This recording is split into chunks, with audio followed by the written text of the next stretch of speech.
Hello everyone, my name is Daniel and I am just a casual sim racer. Today I'll be reviewing SRX The Game, the official Superstar Racing Experience video game.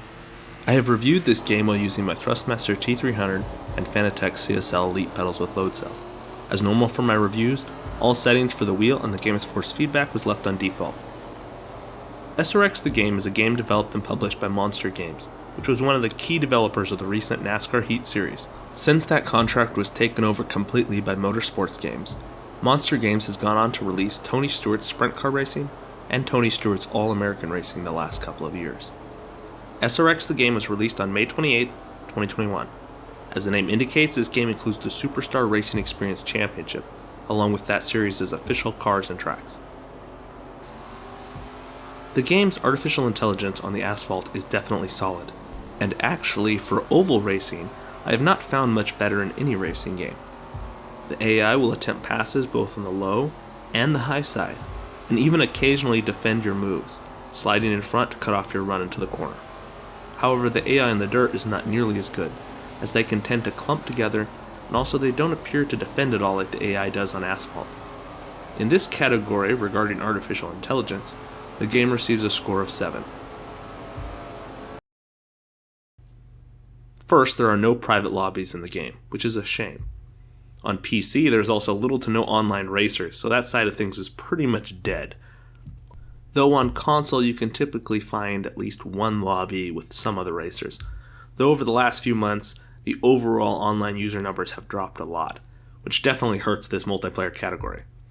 However, one positive is that the game includes split-screen multiplayer. Of course, good for playing with family and friends, and something that adds a lot to this category. Overall, the multiplayer experience in this game receives a score of 4. The game includes solid graphics for this modern era. Nothing special though. The visual damage is lacking on the cars, but overall the car models and the tracks are detailed, and though the game won't impress you visually, it is nice enough to be immersive. The audio side of things tells a similar story. Simple sounds that do the job. There's nothing terrible, and the cars sound nice. It's just once you start comparing the audio to the best sounding titles out there, you just realize that the game doesn't really stand a chance against those top sounding racing titles.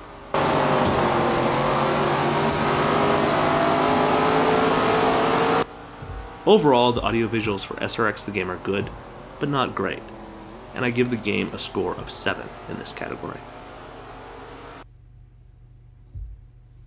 There are 6 official tracks included in this game, and well over 50 additional fictional tracks. Several of those fictional tracks you can also race on with the SRX cars. The game includes additional content, being the 305 wingless sprints, stadium trucks, and dirt late models. And then I really also enjoyed the free DLC update that added the asphalt super late models to the game, and several fictional asphalt tracks. The career mode is really quite good, although a bit simple in certain aspects. I found myself spending about a month playing the career mode regularly on the weekends. You can hire your staff and crew, upgrade the parts of your car, and race in multiple diverse categories, all while managing your budget with sponsorship deals and prize money. Overall, with the championship, diversity of car classes, and lots of tracks, the game gets a solid thumbs up from me in this category, and a score of 7. This is the best release that Monster Games has ever produced as a studio, and is the first one that I have found myself returning to on a regular basis. There is good and bad with this title, of course, but I have personally put a couple of weekends into the game and was really surprised by how much I enjoyed this career, especially driving the free DLC Asphalt Super Late models, which I did for the majority of my career.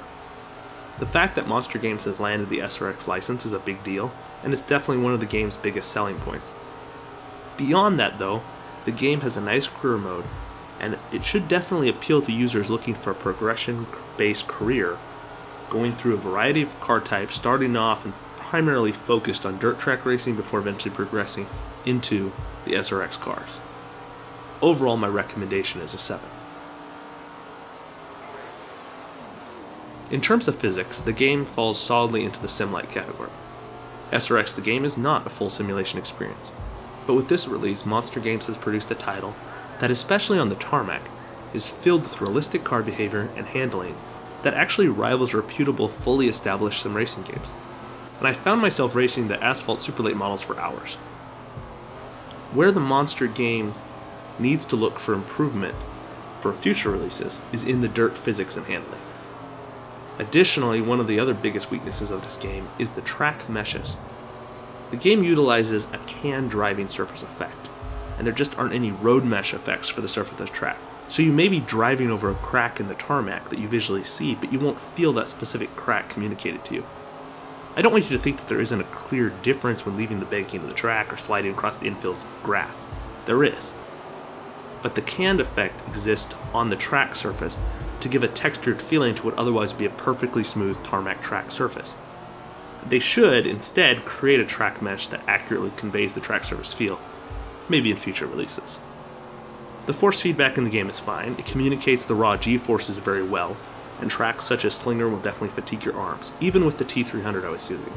However, once again, the fact that the game uses a can driving surface effect means that you won't feel every crevice and groove in the racetrack.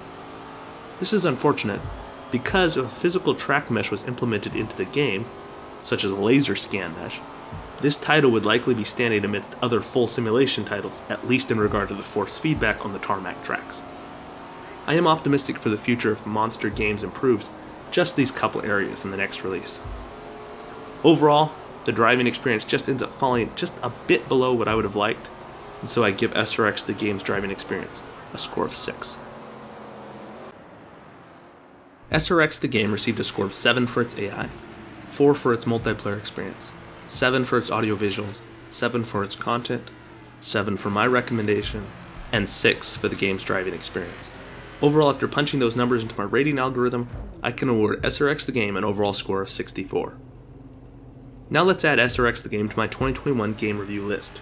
Currently, it slots in at number 2, although this is only my 3rd game I've reviewed so far this year. I've linked a playlist which includes all of my 2021 game reviews in the description of this video, so feel free to check that out. This concludes my review of SRX The Game by Monster Games. I encourage you all to comment below. If you've already purchased SRX The Game, what has your experience with the game been like? If you haven't purchased the game, are you considering it? I'd love to hear your thoughts. Thanks to those of you who are subscribed and helped support this channel. I'll catch you all in the next video, so have a great rest of your week.